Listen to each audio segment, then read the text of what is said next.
हरि ओम नमो भगवते वासुदेवाय। श्री ओम नमो भगवते वासुदेवाय।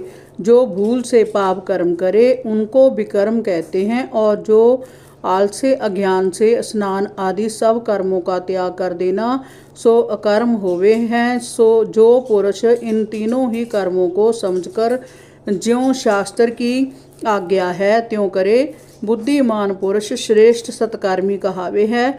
जय तो कर्म करने की बात कही। अब और जो कोई मनुष्य ऐसा है जिसको मेरी महिमा के जानने का ज्ञान उपजा है, उस ज्ञान से उसको किसी कर्म का आरंभ नहीं उपजता। काम क्रोध से रहित हुआ है, ज्ञान अगन से जिसके सब कर्म जल गए हैं, ऐसा जो होने तिसको विवेकी पुरुष पंडित कहते हैं। फिर कैसे हैं वह अज्ञानी पंडित जिसने सब ही कर्म त्यागे हैं और कर्मों के फल भी त्यागे हैं। सो पुरुष ज्ञान रूप अमृत पान कर तृप्त रहता है।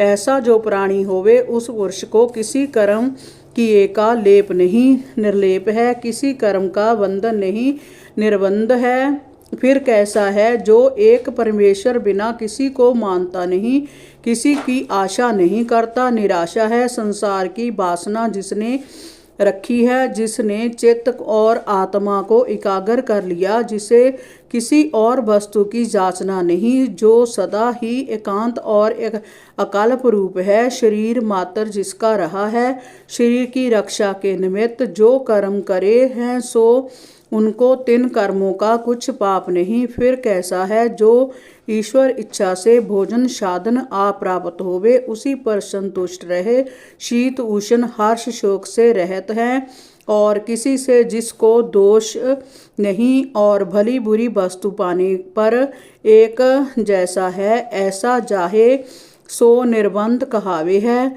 फिर कैसा है दूसरे का जिसको संग नहीं, ऐसा जो प्राणी है सो मुक्त है।